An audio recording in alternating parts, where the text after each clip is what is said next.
13조 원 규모의 추경안 처리를 위해 국회 본회의에 참석 중이던 최상목 경제부총리가 어젯밤 10시 28분 사의를 밝혔습니다. 민주당 주도로 최 부총리의 탄핵안이 안건으로 오른 직후입니다. 최 부총리 탄핵소추안은 지난 3월 발의돼 지난달 2일 국회 본회의에 보고됐다 법사위로 회부된 바 있습니다. 그러다 어제 이재명 후보의 선거법 위반 상고심 파기환송 후 민주당이 갑자기 법사위 전체회의에서 탄핵소추안을 통과시켰고 안건이 본회의로 넘어오게 된 겁니다.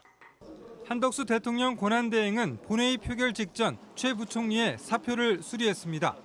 사의 표명 20여 분 만입니다. 기획재정부 장관 최상목 면직이 통지되었습니다. 이에 따라 탄핵소추 대상자가 없으므로 투표를 중지하겠습니다. 최 부총리는 대내외 경제 여건이 엄중한 상황에서 직무를 계속 수행할 수 없게 돼 사퇴하게 된 점을 국민 여러분께 죄송하게 생각한다고 밝혔습니다. 한덕수 대통령 권한대행이 사퇴한 날 최 부총리도 자리에서 물러난 겁니다. 결국 대통령 권한대행은 국무위원 서열 사위인 이주호 부총리 겸 교육부 장관이 맡게 됐습니다. 이 권한대행은 6.3 대선까지 약 5주 동안 국정 운영을 책임집니다. 사상 초유의 대대대행 체제로 국정 공백 논란은 불가피해 보입니다. 현재 남은 국무위원은 14명, 헌법상 국무회의 성립에 필요한 정족수 15명을 채우지 못하는 상황입니다. 다만 정부는 대통령령에 따라 개의 요건 11명만 넘기면 국무회의를 열 수 있어 문제가 없다는 입장입니다. JTBC 이재승입니다. 한덕수 총리에 이어 경제사령탑인 최상목 경제부총리까지 사퇴하면서 국내외 경제 문제의 경고등이 켜졌습니다. 당장 미국과의 관세 협상이 진행 중인데 정치 리스크가 경제까지 흔들 거란 우려가 커집니다. 정인아 기자입니다. 국민의힘은 어제 최상목 전 경제부총리 탄핵안이 국회 본회의에 상정되자 반발하며 퇴장했습니다.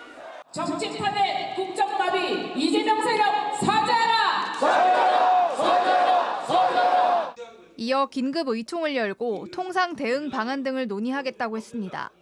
최 전 부총리는 미국의 관세 정책에 대응하기 위해 미국 측과 고위급 통상 협의를 진행하고 있었습니다. 7월까지 한미 양측이 협의 결과를 내기로 했고 우리 측은 관세 폐지를 목표로 하고 있었습니다. 그런데 협의의 핵심 주체인 최 전 부총리가 사퇴하면서 협의 시작부터 난항을 겪게 됐습니다. 당장 이달 중 제이미슨 그리어 미국 무역대표부 대표가 방한해 장관급 협의를 이어갈 예정이었지만 일정을 조정해야 합니다. 김범석 기획재정부 1차관이 경제부총리 직무대행을 맡게 되지만 협상력이 약해질 수밖에 없습니다. 여기에 안정화를 위해 기획재정부와 한국은행, 금융위, 금감원 수장이 모이던 경제컨트롤타워 F4 회의도 차질이 불가피합니다.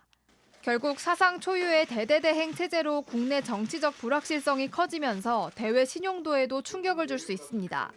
최 전 부총리는 그동안 12.3 내란 사태 여파로 흔들린 대외 신용도 관리를 위해 주요국 재무장관과 글로벌 신용평가사 관계자 등을 만나왔습니다.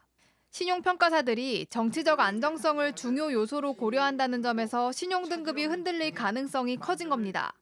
S&P는 한국의 정치적 분열이 지속되면 차기 정부의 정책 추진 동력이 약화할 수 있다고 우려한 바 있습니다. JTBC 정인아입니다.